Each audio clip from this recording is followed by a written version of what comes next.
My life was built on a foundation of no homo and solid, undeniable facts. I'm Caleb. I play D1 baseball, I work in heavy equipment sales, and I have a 5-year plan that involves a house in the suburbs and a life that looks exactly like everyone else's. I am a straight guy.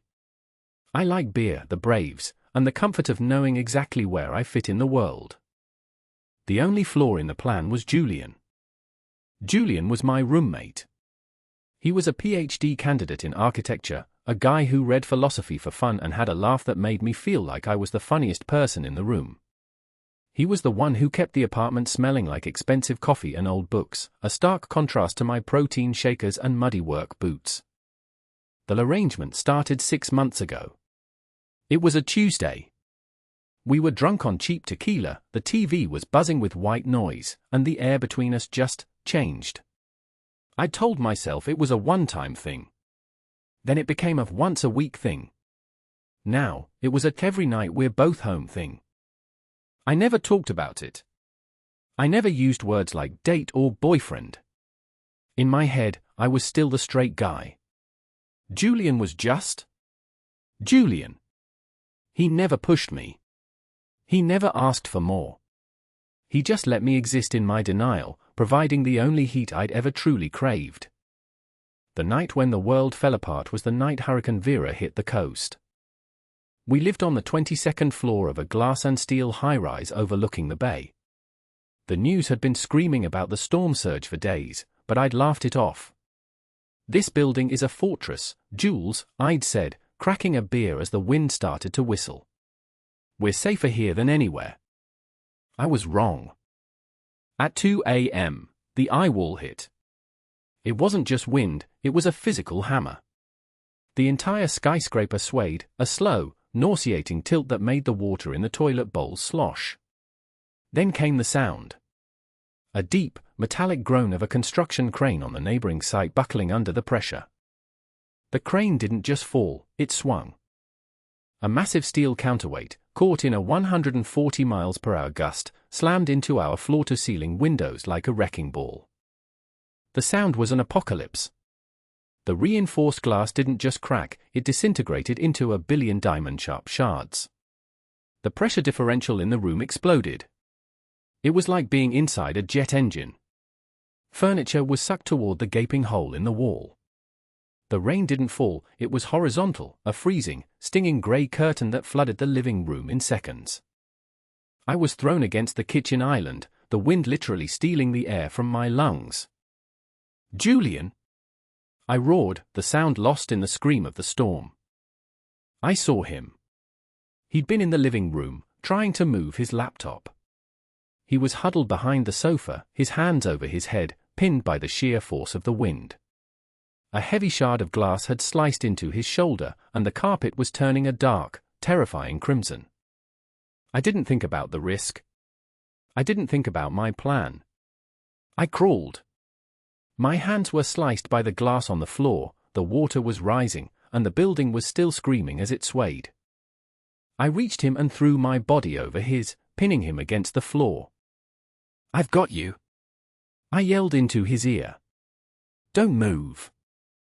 We were in the kill zone. The crane was still swinging out there, a shadow in the dark, and more of the ceiling was starting to sag as the wind ripped through the interior walls. I dragged him toward the only place that felt safe, the hallway, where there were no windows and double-reinforced concrete. I hauled him into the small, dark interior closet where we kept our coats. I slammed the door and wedged myself against it, using my body as a deadbolt while the storm tore our home apart 3 feet away. The silence in the closet was deafening compared to the roar outside. It was pitch black, smelling of damp wool and Julian's blood. Julian was shivering violently, his breath coming in short, wet gasps. "Caleb, the window, it's all gone."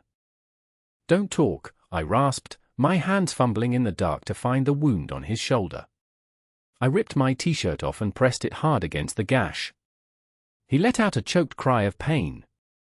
I know. I've got you. Just hold on to me."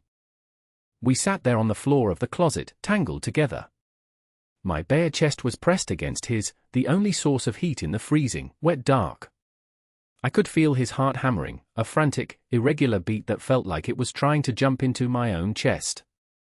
The adrenaline was crashing, and the reality of the night was setting in.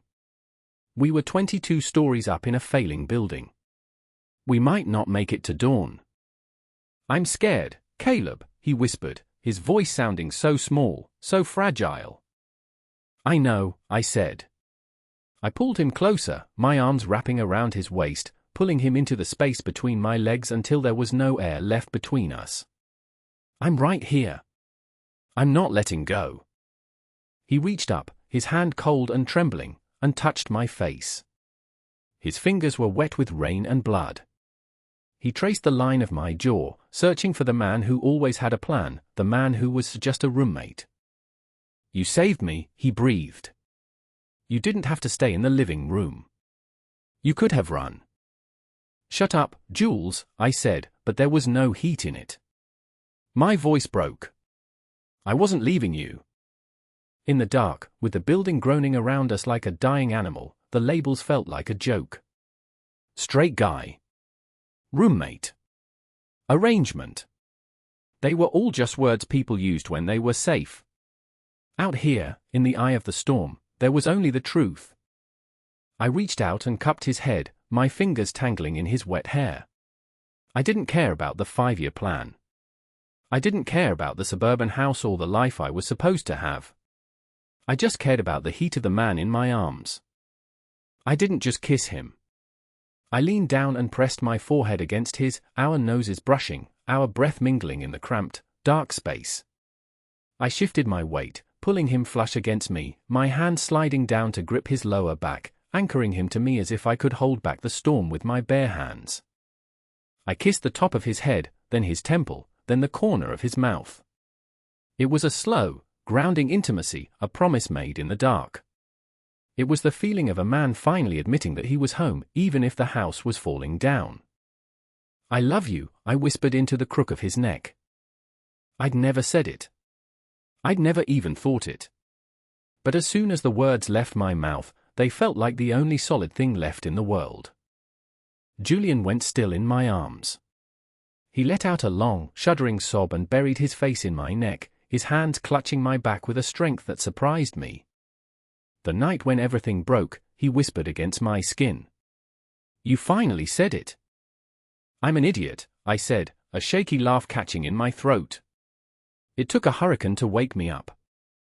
We sat there for hours, a single, tangled unit of survival. The wind eventually died down to a howl and then a moan. When the sun finally rose, casting a grey, watery light through the cracks in the closet door, I didn't move. I didn't go to check the damage. I just sat there in the dark, holding the man I loved, finally ready to stop being the guy I thought I was supposed to be.